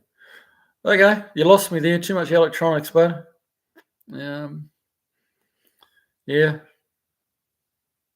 I mean, it kind of makes sense to some degree, but yeah, it's over my head, really. It was a pain. Yeah, I bet it was. Chris Freemester, I had a Contour with that V6. Yeah, the engine bay was a total pain in the ass to work in. Yeah, I tell you what, a pain in the ass was that little box truck yesterday. Gosh, it actually took 2 of us, like me and Steve, had to change the alternator on that because you could not reach in and around stuff from the front to get it, and you couldn't reach it from the back. Well, you could reach it, but you needed someone hanging onto the front of it and someone hanging onto the back of it to get everything kind of lined up and bolts. And it just, it wasn't too bad really. But like compared to changing the alternator on a Windsor or a Chevy, a small block Chevy, in a conventional engine bay, it's a real quick job. They're up quite high on the motor, and there's nothing really hard about them. But yeah, under the dash and the little 6-inch deep hood on that thing, it was a pain. Well, we got it done, but yeah, just trying to do it on your own. Like I started trying to do it on my own. And it's like, Steve, you got to help me. Like I need one more arm.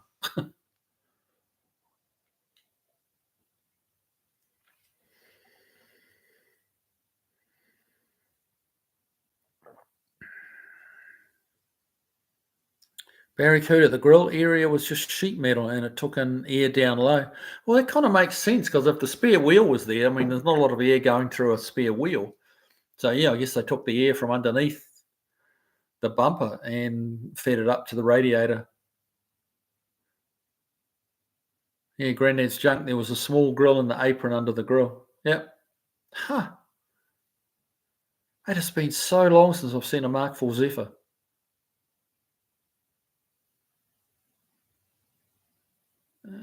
Yeah, so long. That's crazy. The years have gone by, man.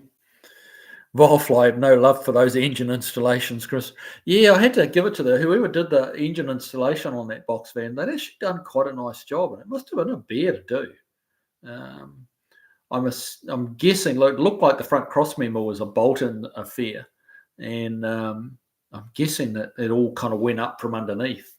So, but they'd done a pretty nice job on it, really. Yeah, I quite liked that little box truck. It was fun. Cross free messer. Last Ford I ever owned, wised up after that. Ooh.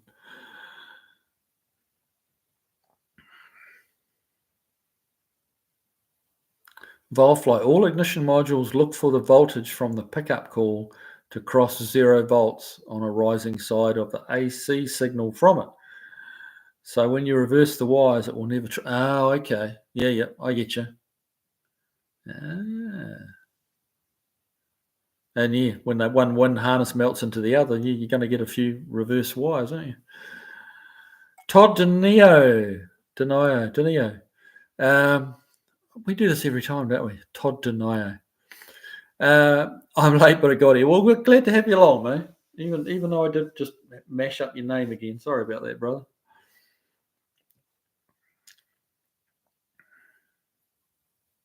Glenn Nickerson. It really wasn't a domestic Ford for the most part, mostly European. My mum had one. She liked it. One day the transmission just gave up the ghost. Yep. Volfly. It's called a zero crossing detector circuit. You used to be able to buy the standalone chip for it, but it was quickly removed from the consumer market. Oh, okay. Huh.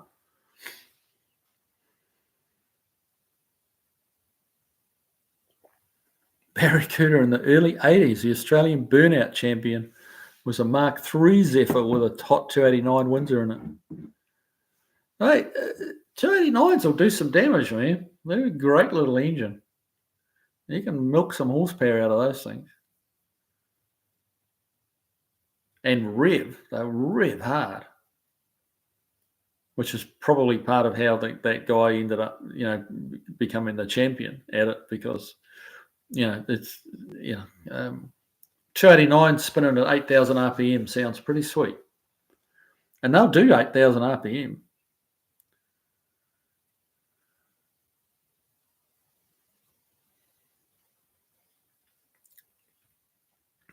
Oh, okay. Chris Freemus, it was basically an Americanized Ford Mondeo. Didn't sell well here. No, the Mondeos didn't sell that good either. Well, they did sell quite a few of them, but they were not great cars.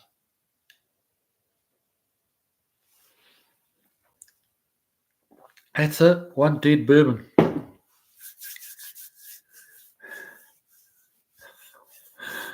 Todd Denio. I know it is Todd Denio, though. You've explained it to me. I just had a little brain fart, just briefly there. And, but yeah, Todd Denio. Andy Nickel, I'm building a classic guitar for my sister, trying to get done for Christmas. But paying customers keep getting in the way. LOL. Yeah. Andy, brother, I know exactly what you mean. I know exactly what you mean. That's why Marge is on the back burner and several other projects are on the back burner. Just time. Time.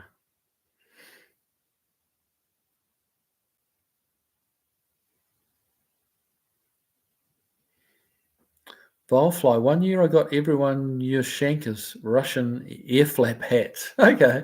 Got a bulk discount. Yushanka's. Okay. It's a name, isn't it? Chris Freemesser. I feel your pain with last name pronunciation. Freemesser. Am I saying that right or wrong, Chris? Is it Freemesser?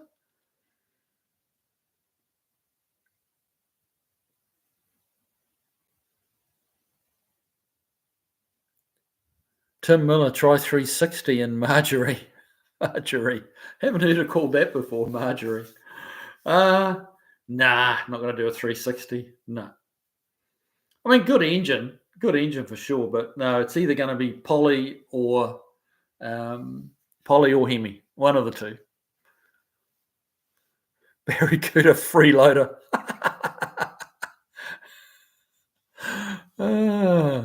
Chris Free. Oh, I'm saying it right. Well done, me. Yay, me. Awesome. Bless your soul. Is that like that southern thing where they say bless your heart when they're just being condescending, like bless your heart, wee lad, you know? Todd Denio. I've had several Fords and still have 3. My favourite is my 40 Ford Tudor Deluxe. I'm putting 500 horsepower 460 and top loader 4-speed on it. That's going to go like mad. Did you watch that video, Todd, of that 40 Ford that I had? That friend of mine has that I did a video on about 3-4 months ago. We talked about it last week, I think. Hopefully you got to watch that. It's a cool car.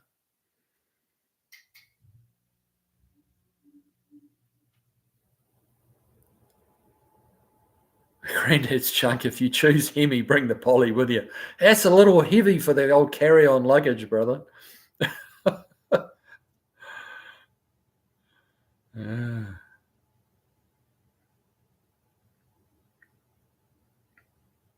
Todd and I finally found the video. Well done. Well done. Yeah, it's yeah, some cars look better on video than they do in real life. That is one of the few cars that that I've ever been associated with that the videos just do not do it justice. It is honestly, it is that nice. It really is nice. So yeah, if you're ever down in Franklin, I can organise a private showing for you. How about that?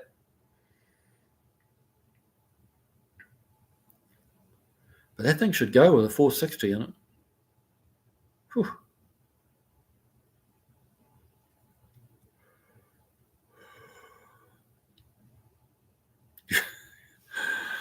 Todd, you nearly missed the show. Yeah, we're running out of time. What are we at? 8:53. Yeah, it's heading to that time again, guys. And I must admit, I'm fading a little.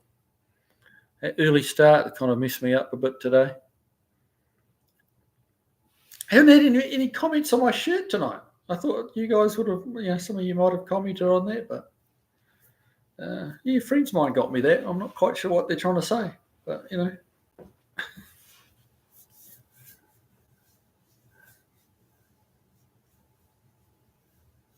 Tim Miller, oh, you out of here, bud? Okay, well, take it easy, man.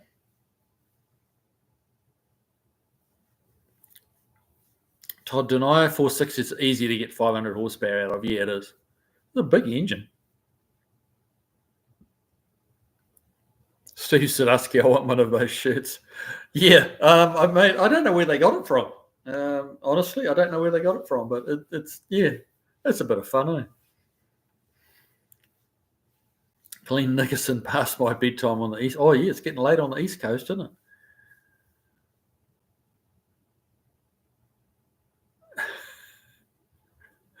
Chris Freemason.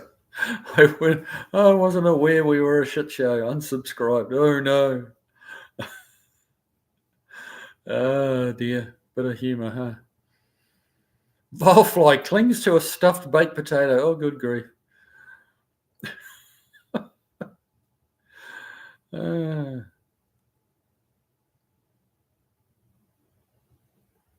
Barracuda, I remember an XR Falcon in Dunedin many years ago with a 427 FE in it. Wow. Yeah, that would have been a brute, wouldn't it?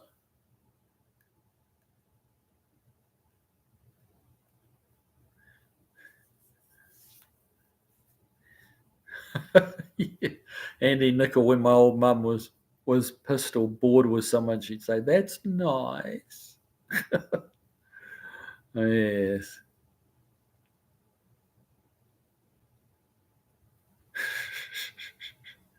You guys are making me hungry with us all the talk about food. Potato salad and bratwurst. Yeah. So I'm until Mrs. Kiwi gets back. I'm on a diet of reheated TV dinners. That's about my limit.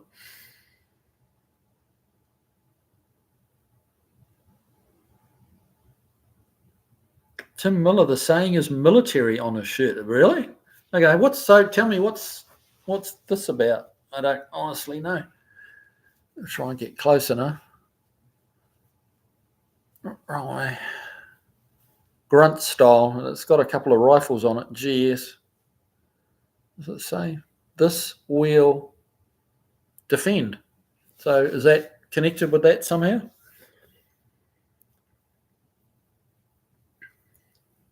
Andy Nickel, better a supervisor than a player. Exactly, mate. Exactly.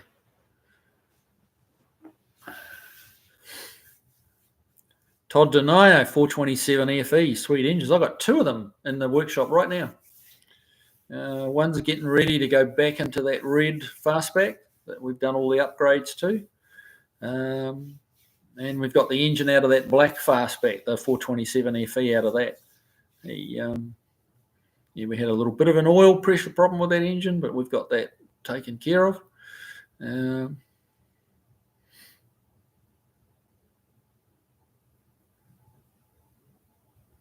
File fly. Nope, it's all about salty flavors tonight. Just wish I had the proper beer. Yeah, or any beer for that matter, by the sound of it. File fly private Kiwi, LOL. Mate, they would have never let me in the armed forces. They really wouldn't have.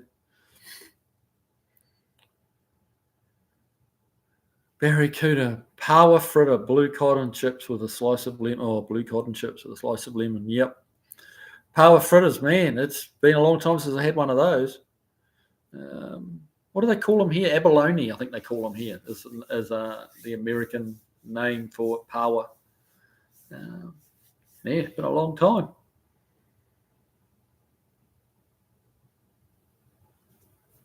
Tim Miller, former military, wearing the similar. Well, thanks for your service, brother. Oh, I had no idea this was a military thing. Okay, because it's got the flag here. Flag this side. Okay, bit more to it than I realised. There you go.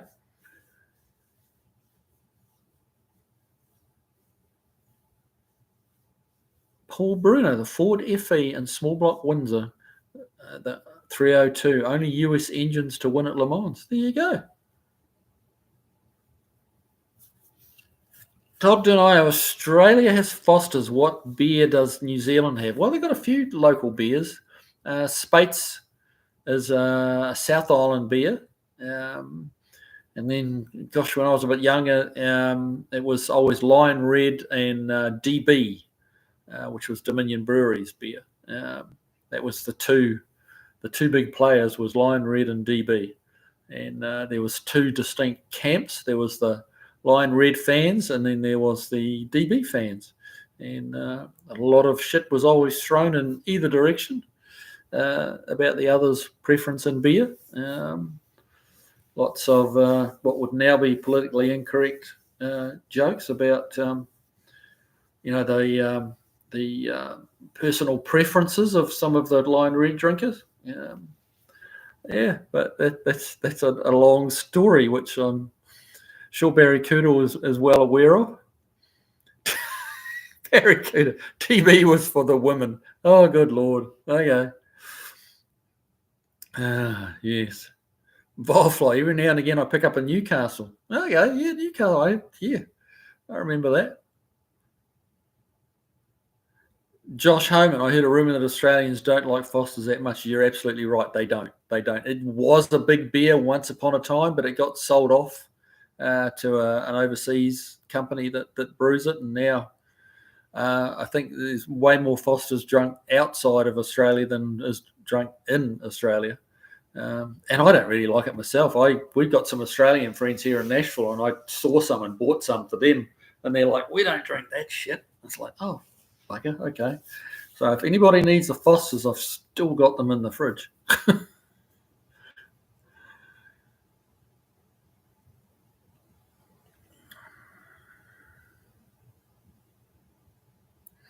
VC, I think it's VB, Victorian Bitter. I think is the one you're thinking of, Chris. Not VC, but VB.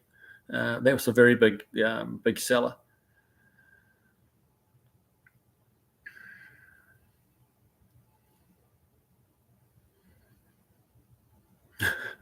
Andy Nickel.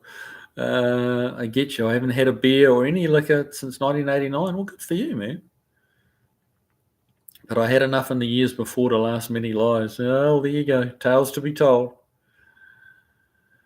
All right. Well, guys, it's that time. Yeah.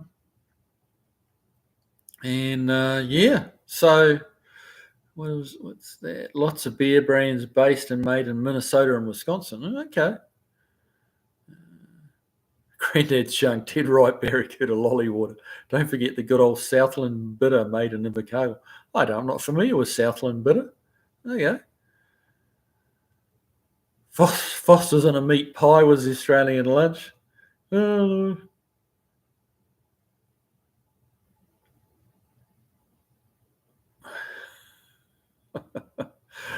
All right, guys. Well, yeah. Thanks for coming along tonight. Thanks for joining in. As always, it's been a lot of fun. I really enjoy it. Hopefully, you guys do. I guess that's why you keep coming back. So yeah, have a good week. You should be over Thanksgiving now, so let's get stuck in. I'll see you back here next Tuesday. It'll just be a short one, so don't be late. And probably just start at 7 and we'll just run through to 8, and then it'll be off to pack my bags. So, yeah. So have a great week. Get out there with your hot rod. Try and do some work on it. Try and drive it. Have some fun. And I will see you next week. Take it easy, guys. See ya. Thanks again.